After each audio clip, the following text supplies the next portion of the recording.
আসসালামু আলাইকুম, welcome to asthma kitchen. আচার আমরা ছোট বড় সকলেই পছন্দ করে থাকি।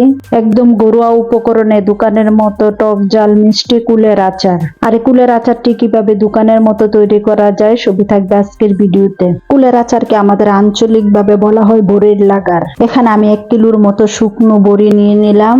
এখন আমি বড়িগুলোর ভিতরের অংশটা দেখিয়ে দিচ্ছি, দেখুন কত সুন্দর। এখন আমরা কুলগুলোকে ভালো করে ধুয়ে পরিষ্কার করে নিব। কুলগুলোকে ততক্ষণে ধুতে হবে যতক্ষণ না পর্যন্ত এর থেকে পরিষ্কার পানিটা বের হচ্ছে। 5 থেকে 6 বার পানি ব্যবহার করে আমি কুলগুলোকে পরিষ্কার করে নিলাম। দেখুন বড়িগুলো দেখতে কত সুন্দর হয়েছে। 3 থেকে 4 ঘন্টা এখন এগুলোকে ভিজিয়ে রাখবো। কুলের আচারের জন্য একটি শুকনো মশলা বানিয়ে নিব।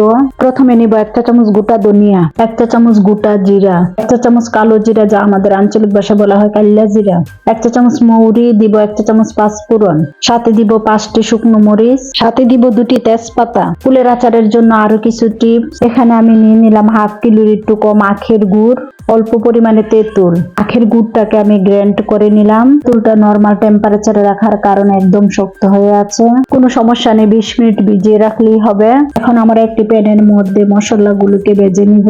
মশলাগুলোকে আমরা 3 থেকে 4 মিনিট ভেজে নিব। মশলা থেকে যখন হালকা ধোঁয়া উঠতে শুরু করবে তখন আমরা মশলাগুলোকে তুলে নিব। এখন একটি কড়াইয়ের মধ্যে দিয়ে দিব 100 মিলির মতো সরিষার তেল, যা আমাদের আঞ্চলিক ভাষায় বলা হয় হৌরার তেল। তেল গরম হয়ে গেলে দিয়ে দিব 2টি শুকনো মরিচ, সাথে দিব 1 চা চামচ পাঁচফোড়ন। 1 থেকে 2 মিনিট মশলাগুলোকে ভালো করে ভেজে নিব। মশলাগুলো ভাজা হয়ে গেলে দিয়ে দেব কুলগুলো। সবগুলো কুল দেওয়া হয়ে গেলে আমরা হাঁড়ি বদলে দিব।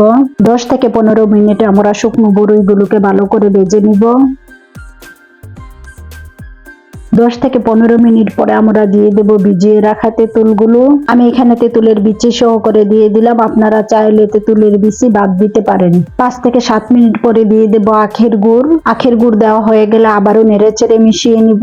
গুড়কে আমাদের আঞ্চলিক ভাষায় বলা হয় মিডাই, আর তেঁতুলকে আমাদের আঞ্চলিক ভাষায় বলা হয় তেঁতুই। শুকনো বড়ির সাথে গুড়কে ভালো করে মিশানো হয়ে গেলে দিয়ে দেব 1 চা চামচ বিট লবণ। লবণ দেওয়া হয়ে গেলে আবারও নেড়েচেড়ে মিশিয়ে নিব।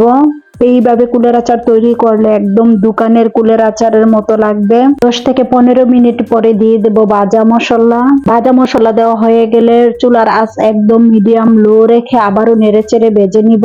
দেখুন আচারটা কত সুন্দর হয়ে গেছে, একদম ঝরঝরা। স্কুল কলেজ বা টিফিনের ফাঁকে আমরা যে কুলের আচার খেয়ে থাকি, দেখুন একদম দোকানের কুলের আচারের মতো ঝরঝরা কুলের আচার হয়েছে। দেখে মন প্রাণ জুড়িয়ে যাচ্ছে। খাইতে কিন্তু অনেকটা ফাইন লাগছে। আমার মতো যারা কুলের আচার পছন্দ করেন তারা কিন্তু অবশ্যই কমেন্ট বক্সে জানাবেন। আশা করি বাসায় একবার হলেও ট্রাই করবেন। আরো নিত্য নতুন ভিডিও দেখার জন্য সাথে থাকবেন। আর লাইক কমেন্টস শেয়ার করতে একদমই ভুলবেন না। সবাই অনেক বেশি ভালো থাকবেন। আজকে এই পর্যন্ত, আল্লাহ হাফেজ।